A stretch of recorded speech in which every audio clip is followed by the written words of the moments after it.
Oui, je vous entends de très loin. Oui, bonjour maître, comment vous allez? Maître Banco? Oui, je vous Oui, entends de trop loin. Je oui, vous entends d'accord. pas. Mais maître, on vous voit très agité ces temps-ci sur les questions domestiques sénégalaises. Qu'est-ce qui explique toute cette agitation? Vous voulez parler de l'agitation du pouvoir face à Ousmane Sonko et le PASTEF pour tenter de l'empêcher de se présenter aux élections de février? Non, je parle de votre façon d'agiter des questions domestiques sénégalaises.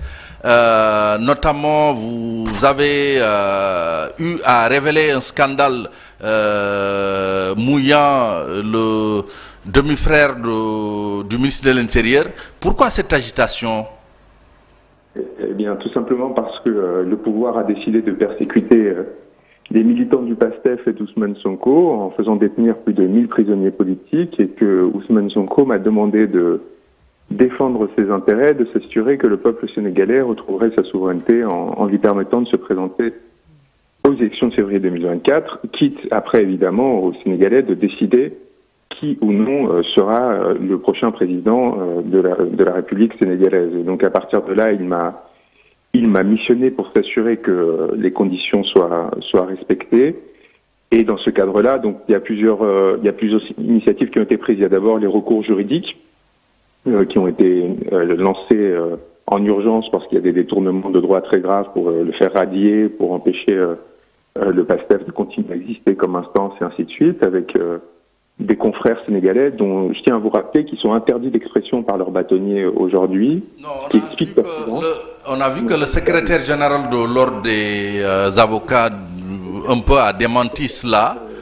Oui, j'ai bien vu sa sortie dans laquelle il parle d'avocats français de façon assez méprisante. Il devrait faire très attention parce que les décisions qu'il prend vis-à-vis de mes confrères qui sont empêchés de se défendre et de s'expliquer sont des actes de persécution au sens du statut de Rome et peuvent être constitutifs de crimes contre l'humanité.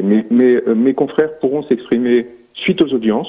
C'est les seuls droits qu'il leur est offert parce qu'ils n'ont pas demandé l'autorisation bâtonnier, mais sur l'ensemble des autorisations qu'ils ont demandées ces derniers mois, elles ont été systématiquement refusées.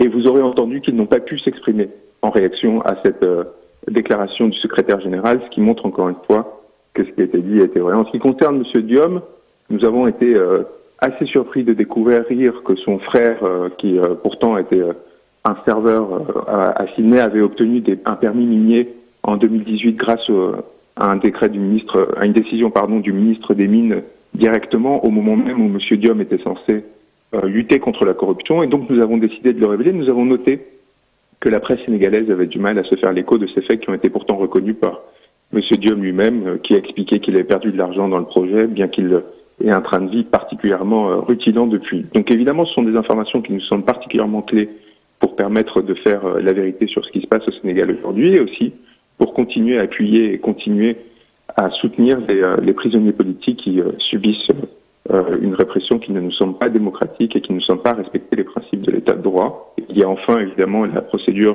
pour crimes contre l'humanité, mais aussi dans les États européens qui continue. Je tiens à vous rappeler que j'ai été arrêté arbitrairement, kidnappé en Mauritanie et traîné au Sénégal par des hommes cagoulés et en armes pour avoir fait mon travail d'avocat et que j'encours la perpétuité du fait de ces poursuites politiques qui ont été menées contre moi.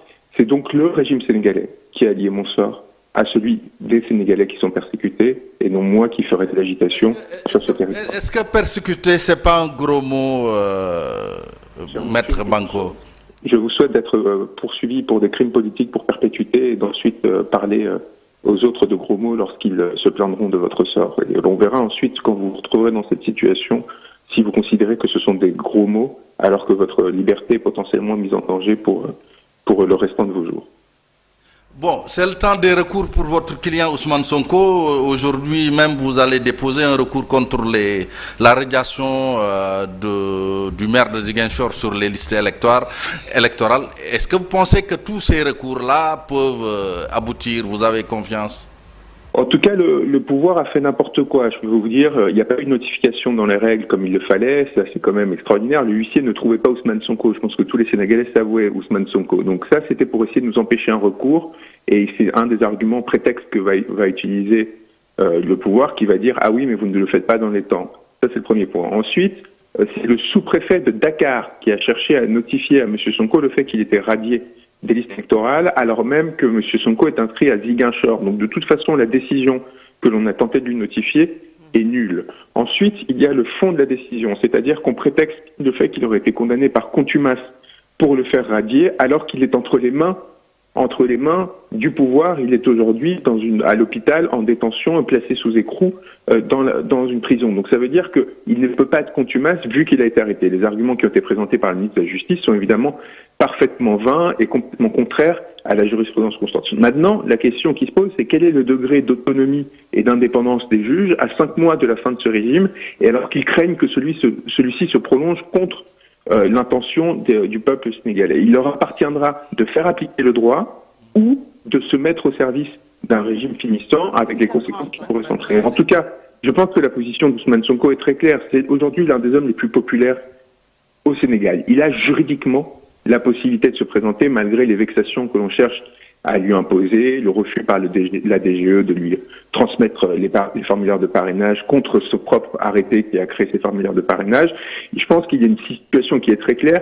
Ces élections ne pourront avoir lieu sans Ousmane Sonko, parce que si elles avaient lieu dans ces circonstances-là, cela voudrait dire que le peuple sénégalais serait privé de son droit à choisir et l'on se retrouverait face à une farce démocratique, et c'est strictement impossible. Et notre fonction, en tant qu'avocat, est d'entamer tous les recours nécessaires, quel que soit le peu d'espoir que l'on peut avoir face à l'indépendance de la justice aujourd'hui, pour mettre face à la responsabilité les magistrats, en leur rappelant que les décisions auront un impact pour l'ensemble des Sénégalais et qu'ils pourraient aussi entraîner des conséquences personnelles, parce que nous serons très attentifs aux violations du droit qui pourraient intervenir et aux recours que nous mettrons en œuvre à l'échelle internationale, mais aussi au sein des instances d'autres pays, afin de s'assurer qu'il n'y ait pas d'impunité en cas de détournement des voies de droit. Merci, Maître Branco, d'avoir répondu